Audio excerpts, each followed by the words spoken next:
While performing exercises like squatting 120 kilograms, 5 kilograms, and 10 kilograms in a routine, and continuously doing weight training until completely exhausted, one might calculate the cost of the meal they eat afterward. In contrast, China would only perform a single official action at the end, similar to lifting a 100-kilogram bench press just once.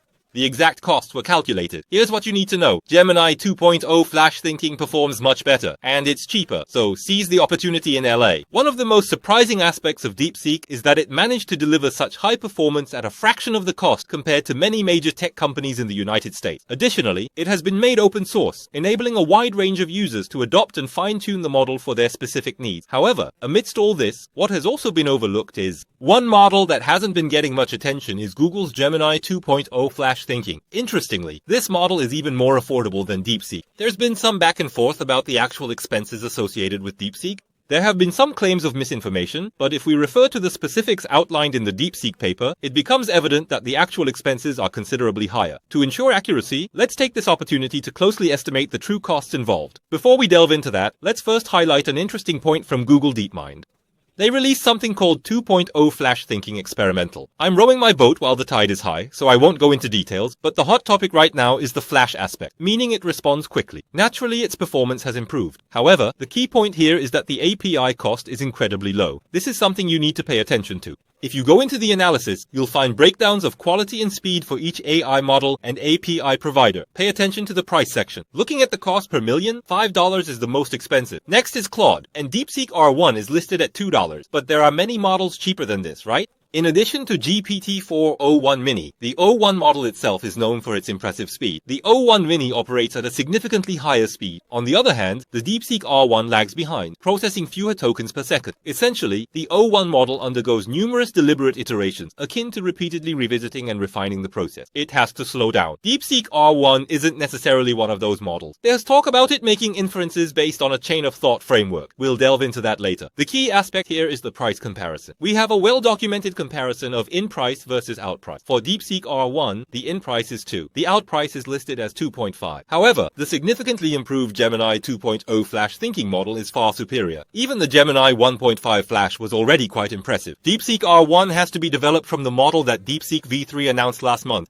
But what is even more interesting is that Gemini is actually more affordable, and these aspects often go unnoticed. So why is the media making such a fuss about its low cost? When we think about it, it implies that GPUs might not be as essential as we once believed. What you are looking at here can essentially be considered part of the pattern, representing the input data. When examining the output and running the model in its fully trained state, we need to consider the API costs. Developers look at the expenses based on the number of tokens used. Essentially, Google can lower these costs by reducing their profit margins, making direct comparisons challenging. Nonetheless, Google generally adopts a more economical pricing strategy. It's true that people often overlook the performance challenges being presented by these models. However, considering all the discussions suggesting that not much GPU was initially required, we need to verify if that's actually the case. To do this, we should check the source on DeepSeek's GitHub repository. When you examine the costs involved, specifically for DeepSeek, let's look at version 3. You'll see that version 3 and R1 are different. The big news right now is about R1. Prior to developing R1, G3 needed to be established as a foundational model, which I discussed in my presentation last month. The cost details you're familiar with were first introduced in the DeepSeek version 3 paper. By browsing through the technical report, you can find the link to the DeepSeek paper. Let's explore it, and you'll see all the specifics there. Since the advent of DeepSeek V3, it has been a trending topic due to its release as an open-source model that outperformed existing models, drawing considerable attention. Let's now explore the cost aspect. Upon examining the expenses, it was revealed that the total cost was only $5.57 million,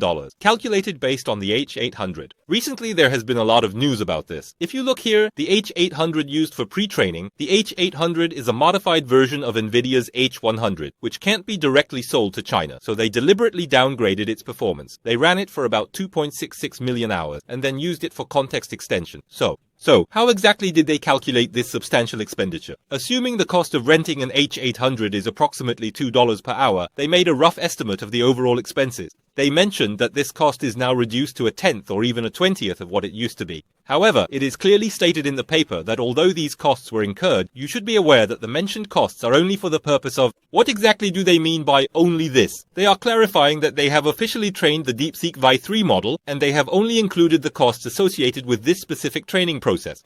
What do you mean by official? Does that make the rest unofficial? Let's look at the next part.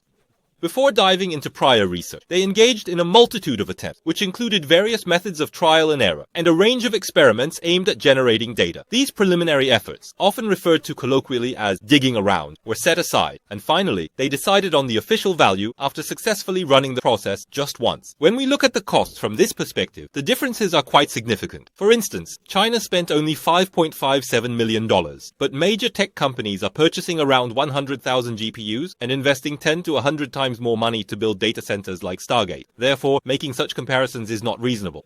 Imagine going through an intense workout routine with various exercises like 5 reps of bench press, squatting different weights like 120 kilograms, and adding weight training until you're completely exhausted, then calculating the cost of a meal because you're hungry. In contrast, China just does a single official bench press with 100 kilograms at the very end. They only considered the cost of lifting it just once, which is not a fair comparison at all. The fact is, they did not take into account all the previous processes and steps involved in the training phase. Still, it's impressive this was done with just the H800, but we need to make proper comparisons. Let's not just compare numbers one to one. We need to address this point first. It seems like this has been clarified. But what have we been talking about so far? It's not the much-hyped DeepSeek R1, but the DeepSeek V3 from a month ago. When they created this V3, it took this much time with just one attempt. So, how long will DeepSeek R1 take, and what will the costs be? We don't know this yet, but will it really come out as a lightweight version? There are some uncertainties about this. Remember the video I posted last night? I discussed insights from several AI experts and tech leaders. One notable figure is Jinpan. This person is an NVIDIA engineer. It's worth paying attention to what he said. He mentioned that reinforcement learning is the core of DeepSeek R1. This model has been making waves recently. The key difference is that it effectively uses reinforcement learning. Unlike traditional methods, thinking that reinforcement learning costs less to compute is a misconception. He pointed out that such remarks show a complete lack of understanding of reinforcement learning. The traditional approach, known as supervised fine-tuning, involves the machine learning from human-generated data. In contrast, reinforcement learning requires the machine to learn from data it produces itself, essentially engaging the machine in the learning process twice. There are costs involved in generating the machine, as you might expect. This is where the DeepSeek V3, released just a month ago, comes into play, as it needs to produce this data for the machine. It's crucial to have the frontier model to develop the much-talked-about R1. What you're currently viewing is the research paper on R1. This time, we created DeepSeek R1 based on reinforcement learning, which caused quite a stir. After developing it, we realized there was an aha moment as it continued to learn through reinforcement, allowing it to self-discover, as I explained last time. However, it seemed somewhat incoherent, so we trained it with more data. How was DeepSeek R1 created? For the cold start process, it's essential to regenerate the cold start data and fine-tune it using the DeepSeek V3 base model that was developed a month ago. So, how do we go about creating this? It needs to be made separately. Furthermore, this topic is actively being discussed. As shown here, the QM model and various other methods are being utilized. I have noted this. To enhance its intelligence, a more robust foundational model is required. To develop R1, I mentioned that V3 is essential. First, R1 is created using V3, then the final R1 is developed based on V3 again. This process requires extensive reinforcement learning and a robust base model. This indicates a need for substantially greater computational power. This discussion isn't just about low-cost distillation methods. A strong foundation is key for continued improvement. When I returned to my hometown for Lunar New Year, my accent became more pronounced, which might make me sound more animated, but I'm not upset. Please understand, by carefully reviewing the research papers, you will realize that the cost issue is quite intricate. The media often overlooks these aspects and just presents numbers, claiming big tech is failing. That is not entirely true. Creating something well-structured based on strong learning principles is commendable. Other fintech companies will likely follow this approach. Dr. Young Won from OpenAI mentioned last year that we should do something based on strong learning principles. I've produced another video on this subject. This trend is already gaining traction, and showcasing it directly is a very smart move. Whenever I bring this up, people often emphasize the importance of open source. If you look up DeepSeek, you will find an abundance of results. Numerous modified versions are already being released, leveraging the parameters provided by DeepSeek. Moreover, developers are fine-tuning and making various modifications to these models. Even though DeepSeek mentioned that they added more data based on version 3, it didn't encompass everything in the dataset. Nevertheless, they disclosed significantly more information compared to Meta, which has enabled numerous developers to create smaller, more efficient models based on that data. It's quite remarkable that smaller models are now available, capable of running on a single high-performance computer like a MacBook Pro. This signifies a significant entry into the open ecosystem. Pat Gelsinger highlighted this this by stating "open wins" and expressed his gratitude towards the DeepSeek team for their efforts. This suggests that competition will become even more intense. So, while it originally has over 600 billion parameters, only some of them are activated, which means it uses much less computing power. Although MOE architectures have been interesting and received attention for a long time, they haven't been widely used. This is because these models are divided into specialized tasks, like solving math problems, writing, or coding. That's essentially how the MOA architecture operates. Although only one MOE